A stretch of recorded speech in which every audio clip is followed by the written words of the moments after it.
welcome, Julia. So just to kind of get started, can you tell us a bit about yourself and how you ended up in real estate? Yeah, so Julia Hurley, born and raised here in the big town of Lenoir City, Tennessee, which borders Knox County. And I made the rounds. I moved to Monroe County, which borders Loudoun County. My mother moved us there when I was young and went to Highland Hills Christian Academy private school, graduated from Sequoia High School in Madisonville, Tennessee, went to Maryville College in Blount County, or if you're not from here, Blount County. So a big traveler, this 3-county area here. Graduated in 2003. Moved to Knoxville, Tennessee, worked for a local company here called let's see, what was it called back then? Oh gosh, it's still owned by the same guy. It just changed names a couple of times. It was a student loan company. I worked there as a private assistant. And the guy that owns it, his name is Tony Holland. And oddly enough, we are still friends to this day. The guy is so awesome. But yeah, so I worked there for a little while. I worked for Hooters of America, and then I ended up actually training for Hooters of America and traveling all over the country, opening Hooters stores, Hooters locations. So I helped rewrite some of their training manuals and policies and realized I really enjoyed that part of working. So the money was great at Hooters, obviously. If you do the job well, you can do any job well and make money, but that one was a position for growth. So they moved up toward corporate as we were going along, decided that just wasn't going to work out. I have a daughter. So I had a baby at the age of 15. She's 25 now. I'm 40. She looks exactly like me. So it's very interesting to see somebody that is part of you grow like that. And let's see, after that, went to work for NASCAR for about a year and worked for a bank. Realized I did not love banking. Like, I love the banking industry. I appreciate everything the banking industry does. I stayed with the bank for a year to make sure that I didn't just job hop, but I worked in their commercial loan department, did not love it. That was also during, that was right around the '08 crash, right before it, right during that situation. So I learned a lot about debt and what was happening with contractors. And I'm going to tell you, dealing with those personalities during a time where my job was to call on defaulted loans was really a skin thickening experience. I will say the conversations weren't the kindest. So I was like, this is really stressing me out. I'm going to leave the banking industry. But kudos to bankers, because you guys put up with a lot. So after that, I started a company called SEC, like Southeastern Conference. Back then, we only had 10 schools. Southeastern Conference, grilltoppers.com, where I had a manufacturing facility in Iowa with cast iron. And with the cast iron, we would take the collegiate logo and put it in the cast iron. And you could sear your collegiate logo into hamburgers, hot dogs, steaks, buns, whatever it was. It was fantastic. We were doing really well with it.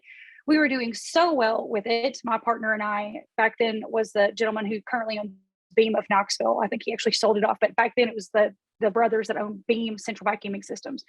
And we had partnered together on that. We were doing so well with a manufacturing company in China. So as we were processing this entire first step of moving away from national, like local American made, into trying to get our orders filled faster, we didn't realize that we had made these orders during Chinese New Year. Well, that was fun. And during Chinese New Year, they don't work. There's no manufacturing. Yay. I'm excited for them, not so exciting for me.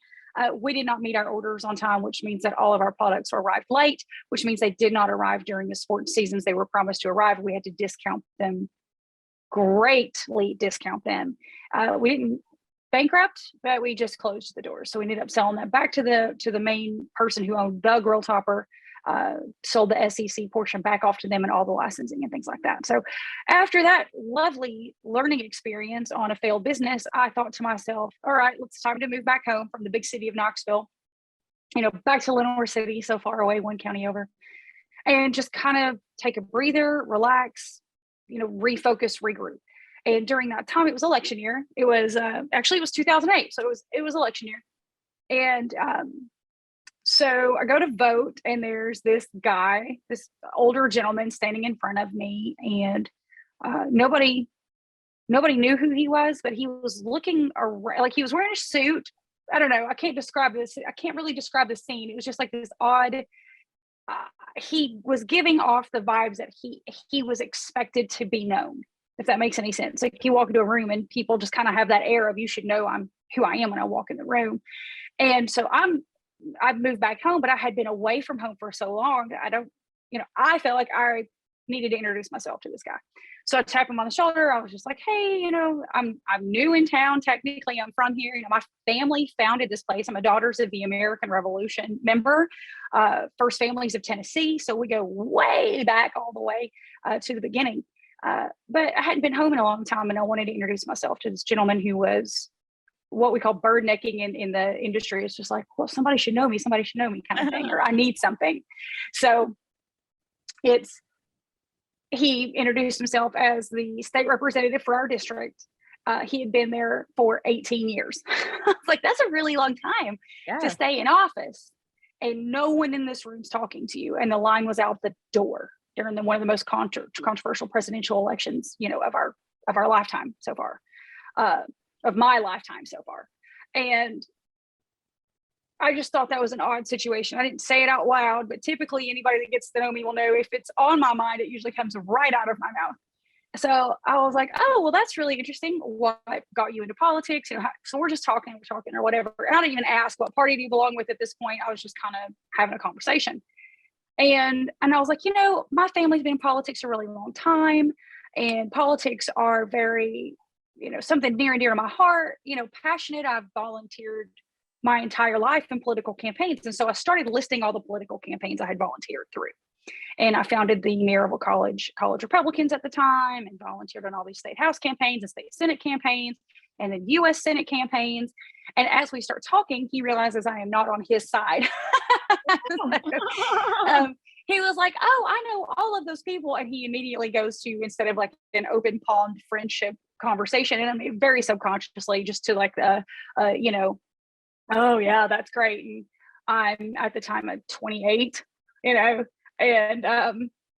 was like, yeah, I've always just wanted to possibly get into running something like that. And I was like, so how do you get into running for a state house seat? And so he starts to see that I might be interested in whatever he's trying to protect for himself. And at the time, I was extremely neophytical as far as putting my actual name on a ballot. I knew how to grassroots campaign all day. It's the same way you build a business. You build a business through grassroots campaigning if you're going to stay local.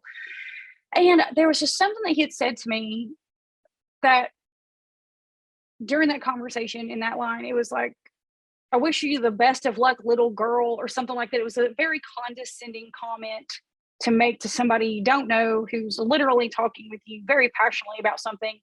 And whether you were getting their vote that day or not, which nobody was running against the guy, I just wouldn't have voted for him. Apparently he didn't have anybody running against him for 18 years. It was just a condescending conversation. Yeah. And I was like, that right there. And, having a baby at 15, starting your own business, failing at your own business, literally struggling through every little decision that I've ever made in my life has been an absolute by the bootstraps struggle to push forward, regardless of whatever, can be piled on somebody, and still succeeding. There's really just no necessary need for the extra, right? At that point, I was 28 and I was exhausted, and I had hit my limit with extra, the failures, the conversations, the condescension. And I believe it was good luck in the future, little girl, or something like that. And I was like, you know what? I think I'm going to go pull a petition. So I did. And I will say that decision has changed the trajectory of my entire life. So when I pulled that petition, the Tennessee State Party at the time did not support my campaign. In fact, they came to me, and I was an unmarried single mother who had a baby at 15. That's, for as much as everybody in the world wants to say those things are wonderful, and they applaud you and pat you on the back and say, I'm so glad you made these decisions, I'm so glad, they definitely don't want to support you as a person because it just looks bad. And back then it looked really bad. Like the Baptists were like, oh, she's not married, we can't have her in our church. I had been told that, you can't come to our church, you're not married, you're single mother, You've broken all the laws of the Bible. You can't succeed. We can't have you here, but good luck. You know, um, just constant condescension and conversation from everybody around all the time, and judgment.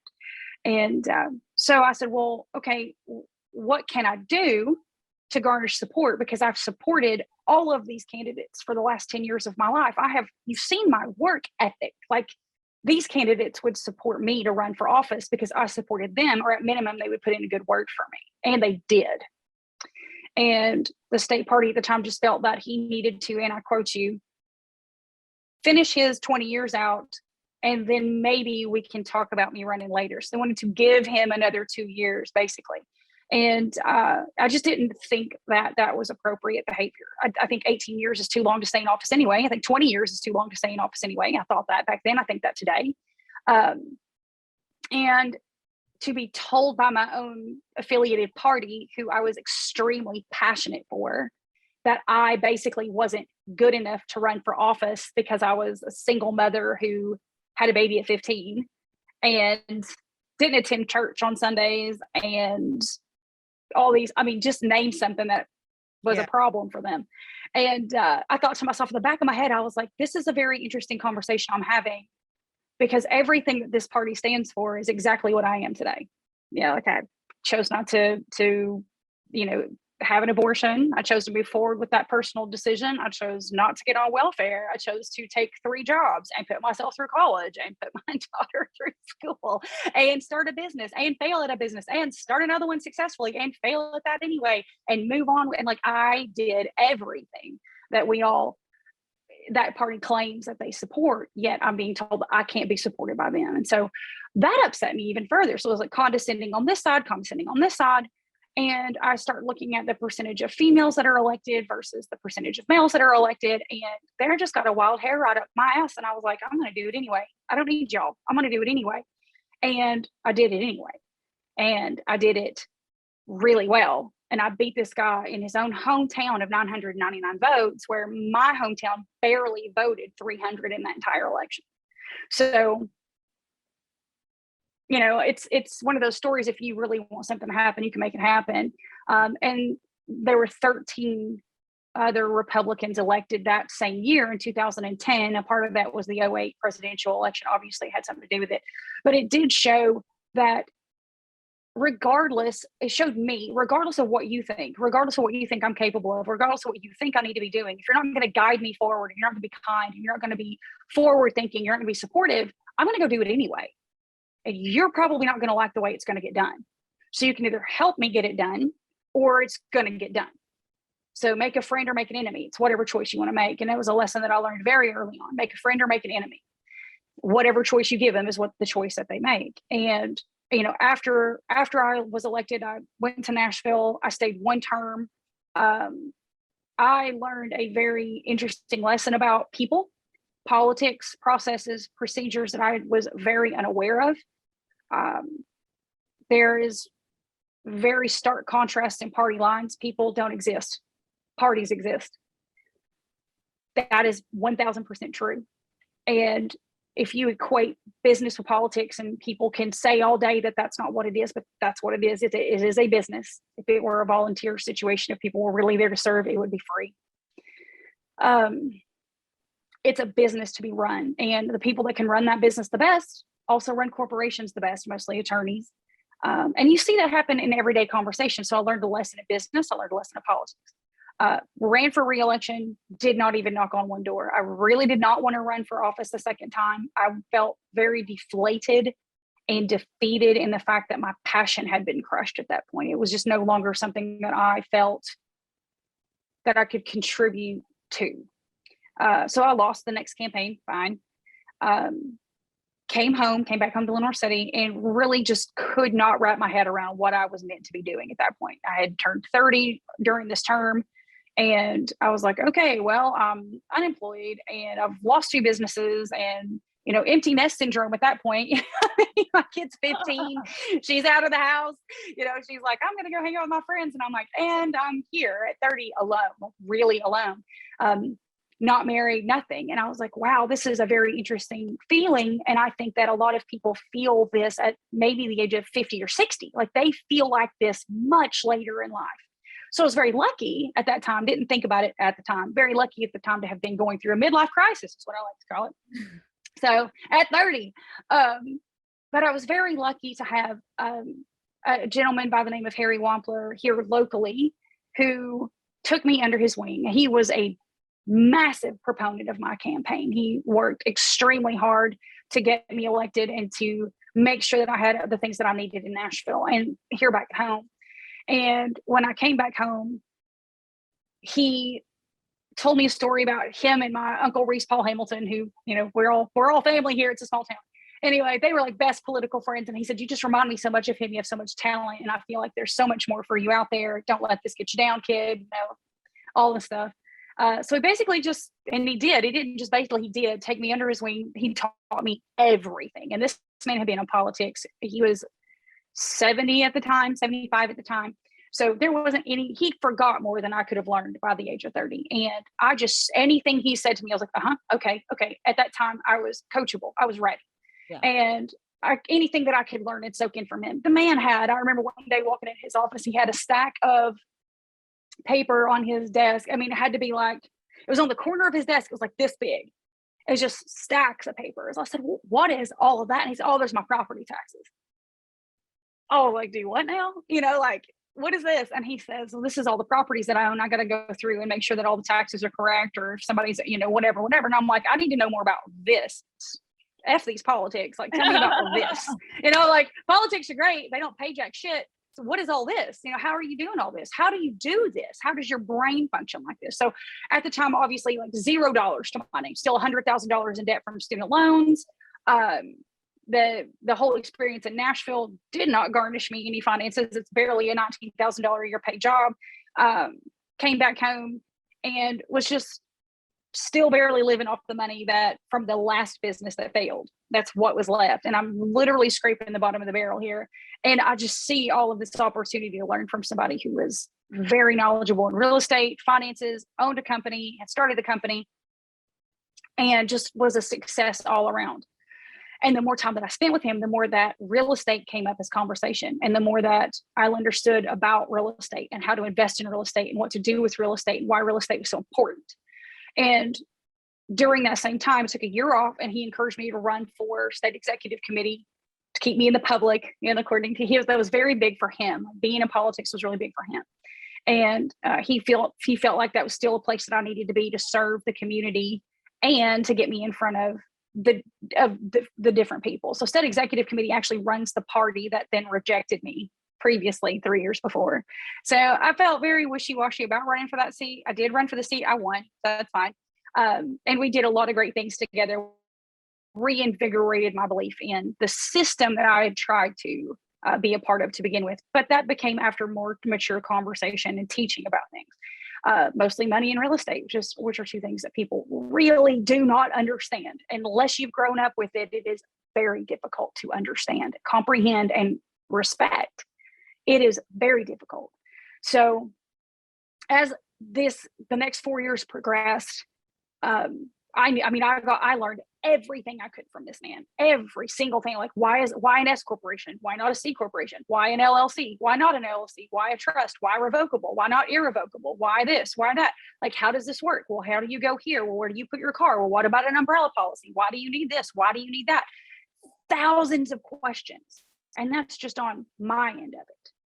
So learning this from somebody who had hundreds of properties and someone who was of the age where they weren't so busy, he just spent all of his extra time teaching me how to associate myself with the right conversations in the right places, you know, courthouse step retrieval, tax fraud, all the stuff.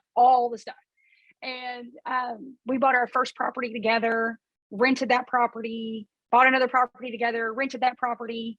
And he said, you know, I really think you should get your real estate license. And I was like, brakes. I don't think so. I'm good. And he was like, no, I really think you need to get your real estate license. And I really did. I bucked that encouragement for a whole nother year. Like a whole year went by and I was like, no, I'm good. I don't think this is for me. I don't want to sell anything. I don't want to seem sleazy. I equate real estate agents with used car salesmen, and I don't want to deal with it.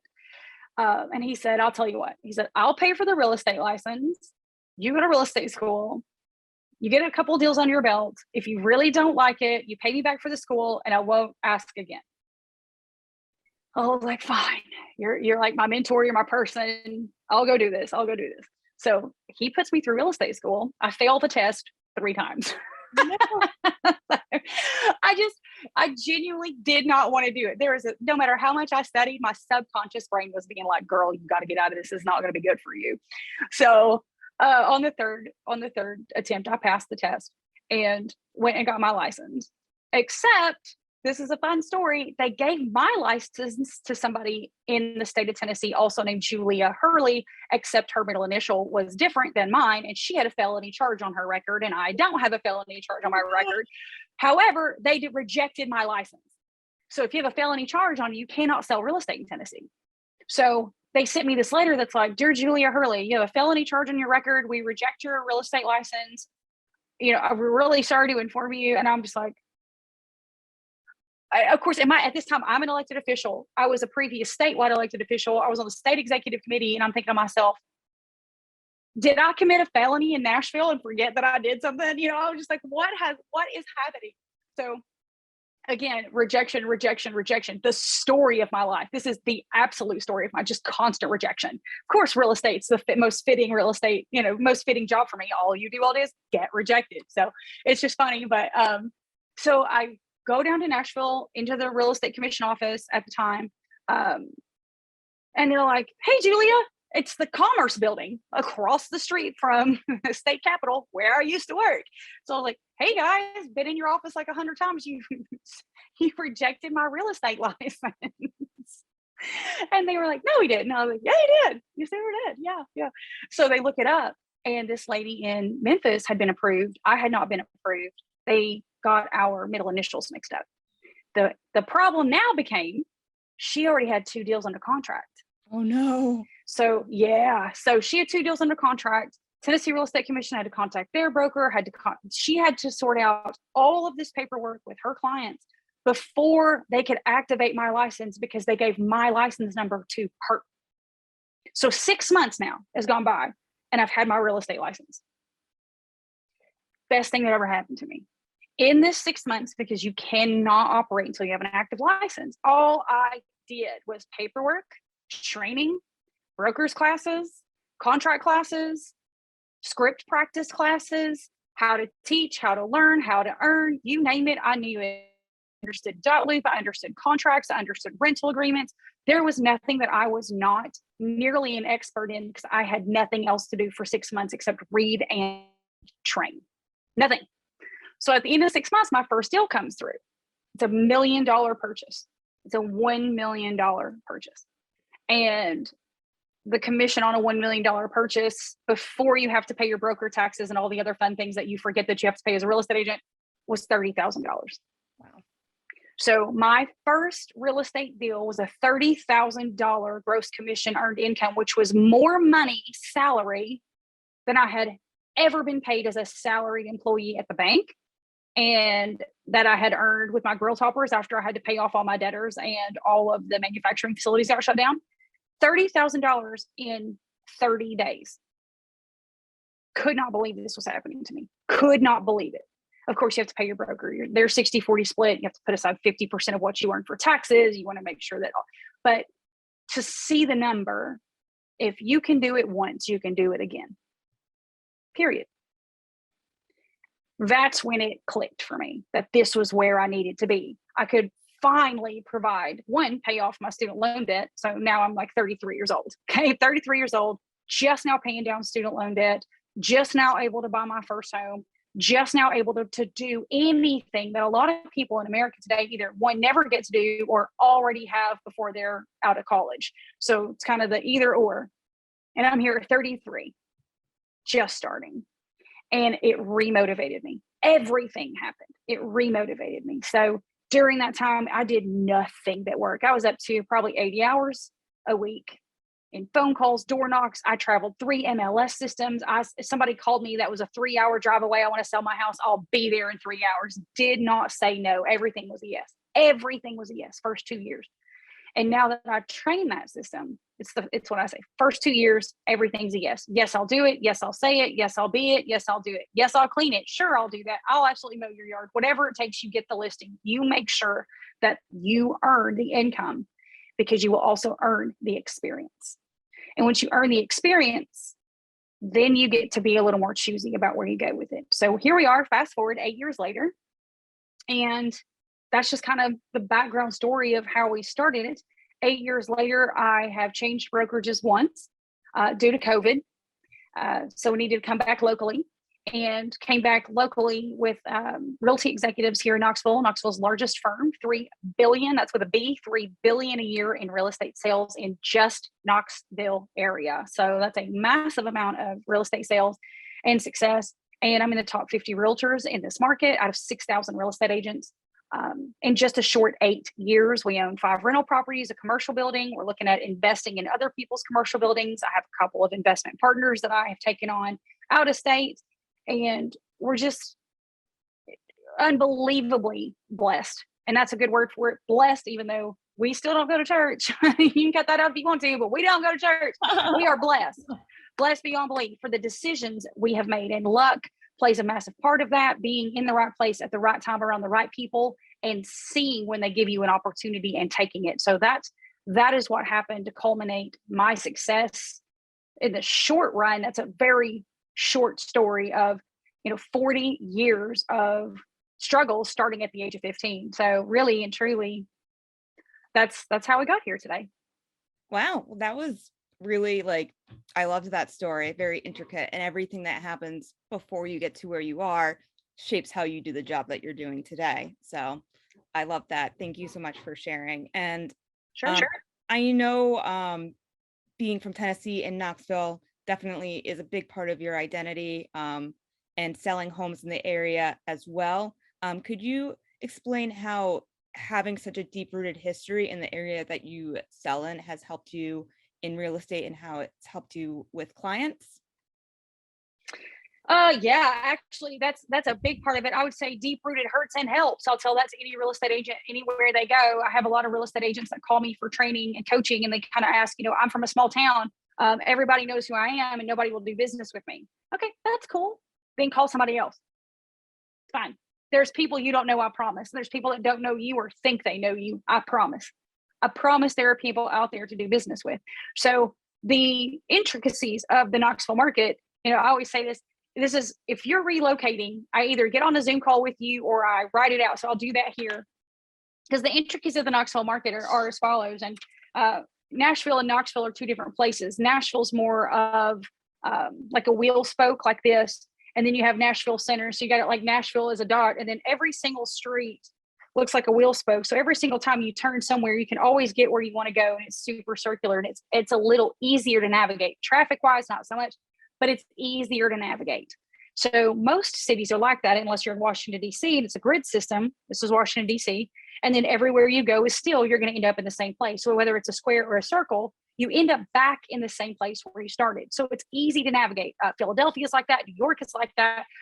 Los Angeles is like that. Miami is like that. So you have a lot of people that move here. Chicago is like that, who don't understand what they're doing. And if you're not from here and you can't explain it, it's harder. So when you hire an agent, understanding this travel, just the basics of Knoxville will get you further than anything else. And being from here and understanding that and being able to explain it. So this is Knoxville,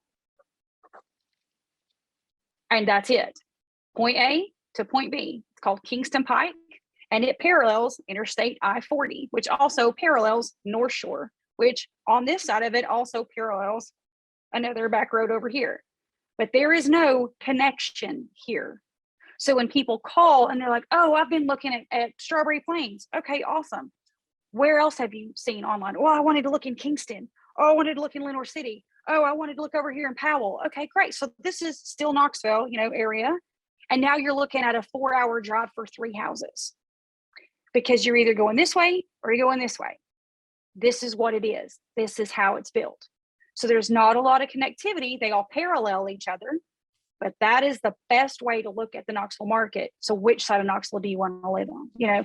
And understanding that it's not too far away, but it's just far enough away to cause hubs, little pockets, things like that. Knowing that, in politics, especially as an elected official, knowing when the redistricting lines are going to be drawn. Hey, this could affect you. Knowing when the school districts in every district are up for redistricting because they're going to redraw your lines, that's going to affect your property values. Did you know that? Do you know when your local authorities are redistricting each school district? Do you know what the planning commissions are planning? Do you know what commercial businesses are coming in? Are you having a conversation with those people about how that's going to affect home value prices? Like whenever Starbucks decides they want to build a new Starbucks, they have to apply for a permit. I immediately pull that permit and go, hey, send out a mailer. The average price increase for a 3-mile radius of a Starbucks is 10% increase in value. 10% average. Did you know that? No, a lot of agents don't know these things. They just sell houses, and that's great. I'm happy for them to sell houses. I want to make sure that when you move to my area or you leave my area, that one, if you're leaving Knoxville, that I am the one that sells your house, because I will bring somebody in that not only is going to appreciate that, but they're probably going to keep it for longer. And they're going to love it like you loved it. And when you hire me to send you somewhere, that I send you to an expert in that area like I am in mine. So knowing the traffic, knowing the politics, knowing what's going on with the housing market and the school districts, understanding back roads. When my clients will call me like, I'm stuck in traffic, and I'm like, what exit are you off? Tell me a number, like 387. Okay, you're super close to West Town Mall. Here's what you're going to do. You're going to get off at this exit or this exit, and you're going to go left. You're going to get to the Sam's Club, or you're going to get to whatever it is. You're going to take a right, and you're going to do this. Knowing the back roads without being in the car with them, huge advantage. And that's from Gatlinburg down to Crossville, Tennessee, 2 MLS systems, 2 time zones. So it's just being here your entire life does give you that advantage. It also gives you a disadvantage. I mean, I still have people who have known me since I was this tall. You was knee high to a grasshopper when I first met your kid. You had blonde hair. Look at that little toe-headed little girl. Look how big you've gotten. They'll never hire me to sell their house. I'm always going to be some little girl. They're never going to do business with me. They're never going to do anything. And that's okay. Those people are going to be in every industry, no matter where you are. You can move away or whatever, but every single time you come home or you stay at home, that's going to be the risk that you take. Surround yourself with better people. Find the people that are your people. That'll be okay. Those people are okay too.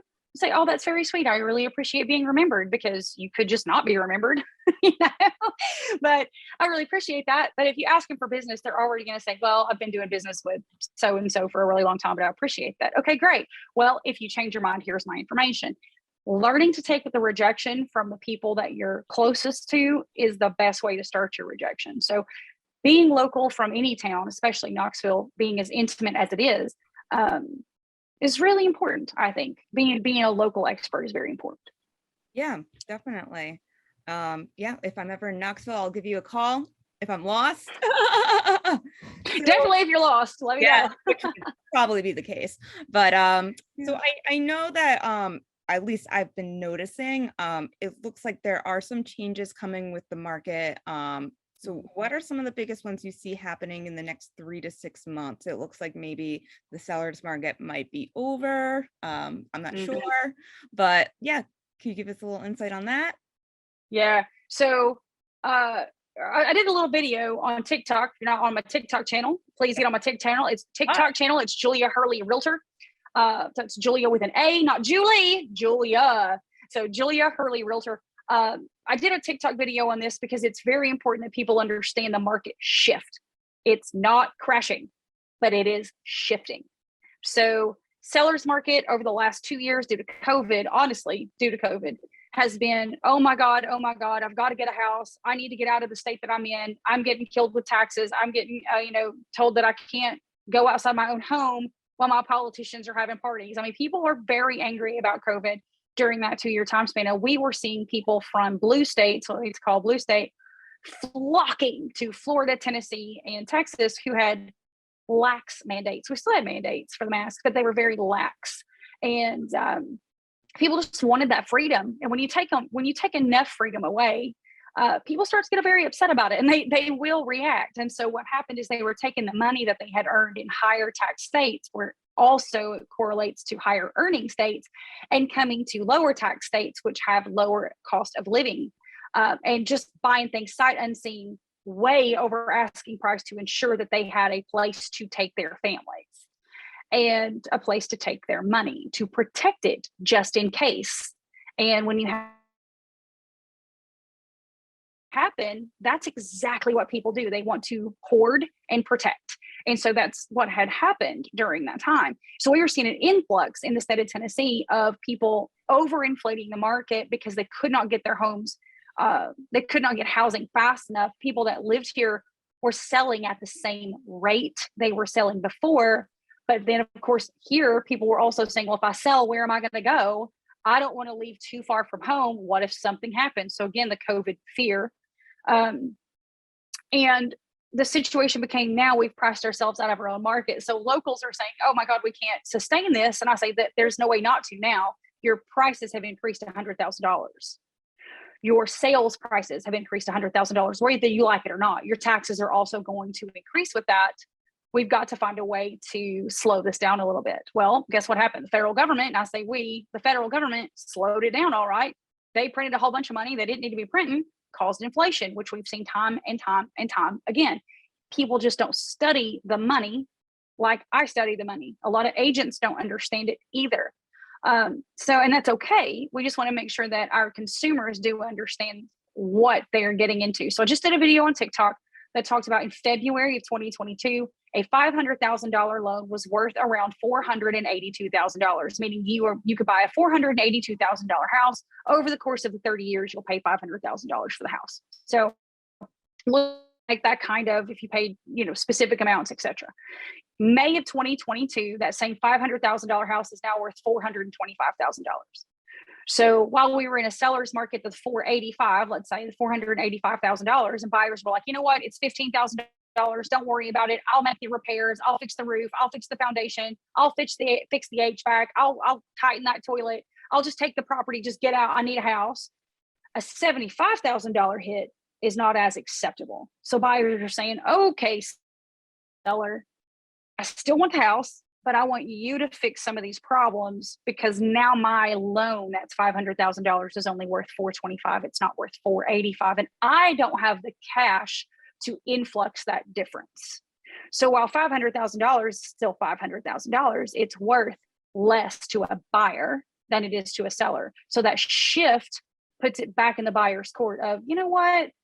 I think I'll just let it sit here and see if you price drop it. If it gets gone, that's okay. Another house might come along. So we're starting to see that wait and see game, that buyer's conversation of, we may want you to fix a few things. We're still seeing sellers overprice, but we are starting to see 100 homes a week hit the market, whereas before we were seeing 20, 25. We are starting to see a shift. Sellers are realizing that we're coming out of the seller's market. Buyers are realizing that we're going back into the buyer's market. So we're seeing that middle ground.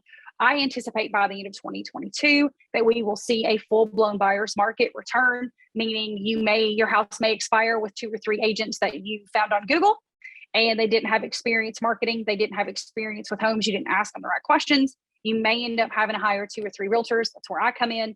I like to be the third, if I can get a couple of expired, that's when I usually hit it. My average days on market when we were in a full-blown buyer's market back in 2014, it was 30 days on market. And that was massively fast for a market back then. So that's where I thrive the most, my marketing skills, because I know the area.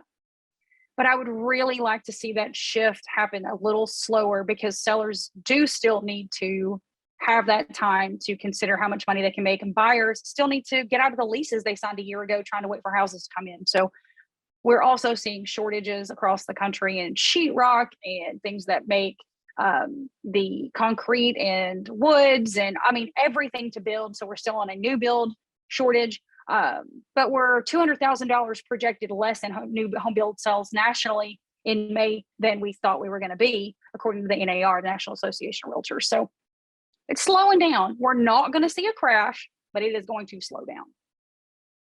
Interesting. And you did kind of actually pinpoint something that I was going to ask you as well. And it was I know that I'm a little bit biased on this because I work in social media, but how do you see like social media marketing impacting the real estate industry as a whole? I know you mentioned like the marketing aspect on how long it stays on the market, etc. So if you could just let us know what role you think it plays and or it has played Sure. for you. Sure. So I consider social media anything that moves forward your position. Like social media is supposed to be social, but it's not social. I'm not actually socially interacting with people. People like my stuff. They give me a heart or a like or a comment, but there's no actual interaction. So it's not really social per se, but it's something that moves forward your business. So dot loop would technically be social media. I want to make sure that I get the quickest contracts for my clients as fast as I can to them for them to sign and approve, which gives them the speed of knowing that I am on the ball. Like I want to make sure that you know that socially I am behind you. I am right here. Everything's going to be okay. So I'm going to market that paperwork as fast as possible on the back end to another real estate agent socially, right? Online. But as a whole, social media is changing the way that people market in a good and a bad way. We're really seeing that gap between boomers and millennials. And it is a massive gap. Unfortunately, Gen X kind of just, they're just there. Bless their hearts. They're just there. But boomers are aging out at an alarming rate. And boomers' dreams, we look back on the historical home values and talking about real estate, we're talking about real estate. Their dream was to have the American dream, the 4-bed, 2.5-bath, white picket fence on an acre house with their car and their 3 kids and a dog. You know, that was the boomer generation dream. Gen Xers were just the result of that dream. And then I'm an elder millennial born in 81. Also not sure if I'm a millennial or not, but whatever. You know, that aspect of I didn't grow up with a cell phone in my face all the time, but I did have one by the time I went to college. I didn't grow up on a computer all the time, but I did have Oregon Trail. I didn't learn how to code until way later on in life. The millennials are the last generation that can actually talk to both sides. And we're also the only generation that can't afford what either side has.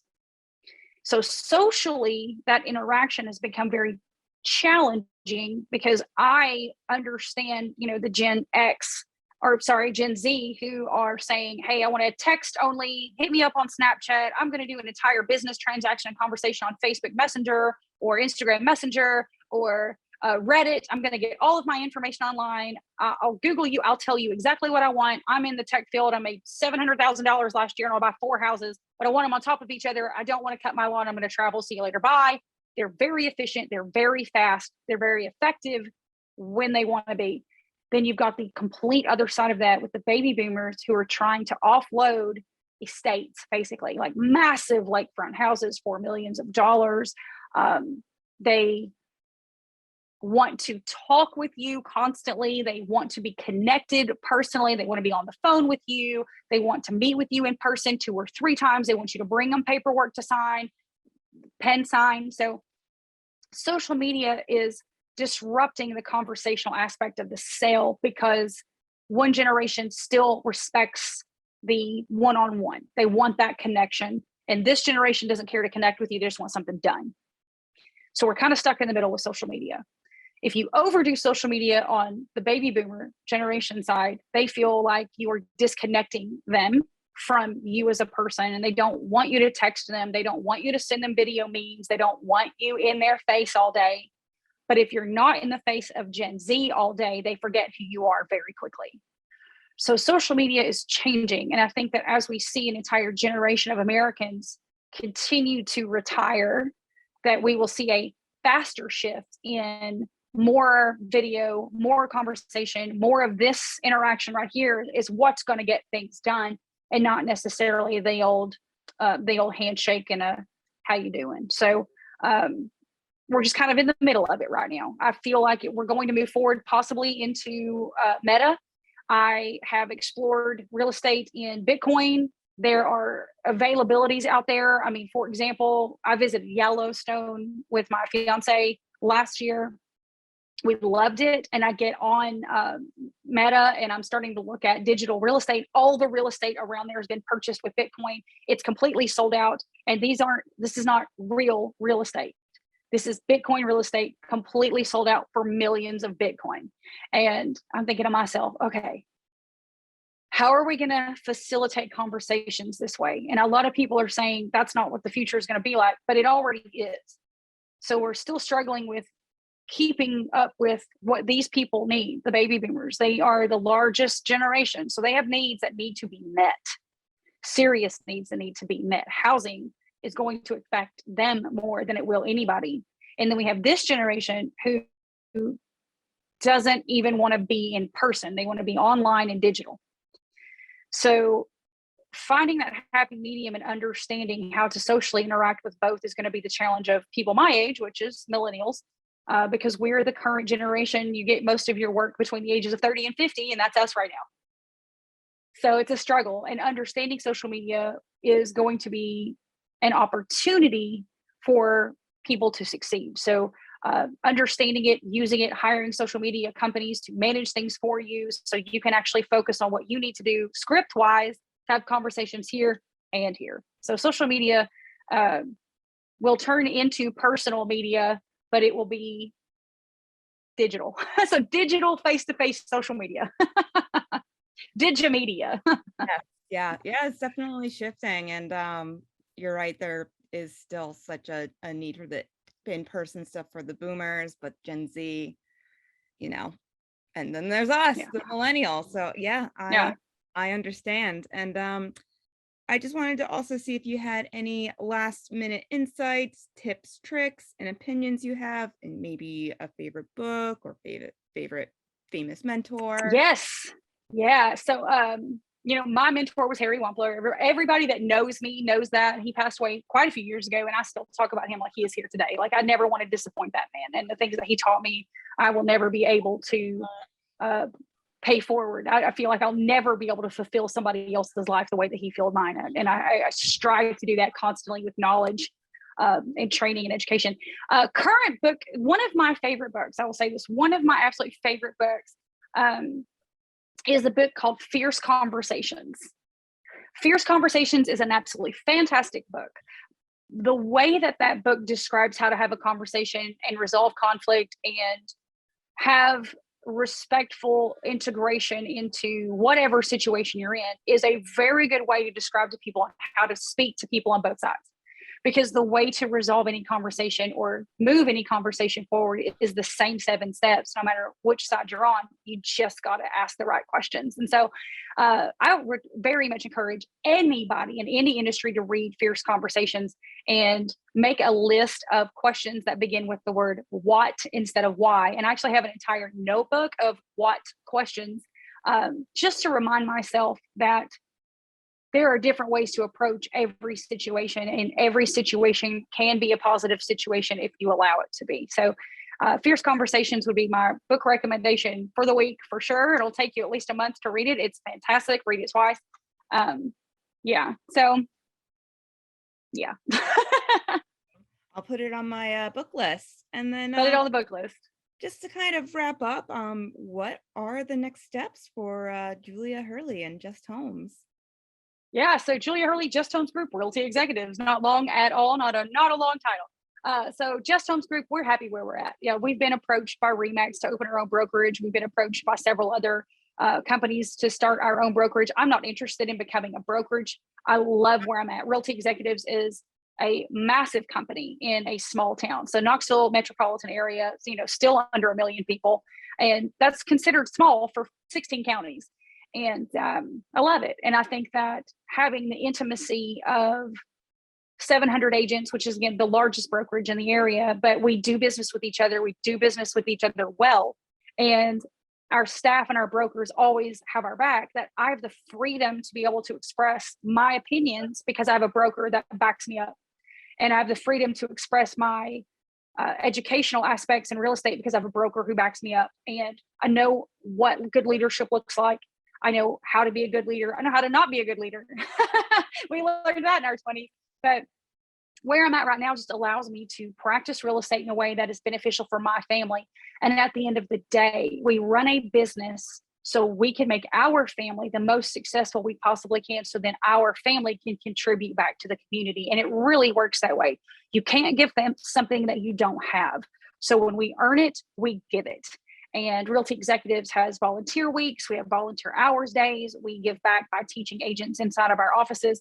I love that camaraderie without the pressure of performance-based outcomes. And oddly, when I switched brokerages, I actually ended up performing better under a non-performance based brokerage, even though they're performance based supportive. So they're like, well, if this is what you want to do, here's all of the things for you to do. And we support whatever decision that you want to make. You want to sell 15 houses a year? Go after it. You want to sell 200 houses a year? We love you. Like, let's go. And having that freedom and autonomy to grow has grown. So our next steps are looking for multifamily units just for us to invest. However, signs and yards, we just need more listings. Signs gets our family fed, gets your families taken care of, and moves the community forward in a way that really brings people together and brings people from out of the area that they immediately hit the ground running. They know where Kingston Pike is. They know where North Shore is. They know where the stadium is. They know where Oak Ridge National Labs are. They know where they're going. They're not going to get in your way in traffic. You can guarantee that Julia Hurley at Just Homes Group will make sure that your relocation person changes their tags to Tennessee tags the next day. Their license is going to say Tennessee. They're going to know where their kids' school are. They're going to know their way around here, and they're not going to get in your way. So that's something I can promise the locals, because I'm a local too.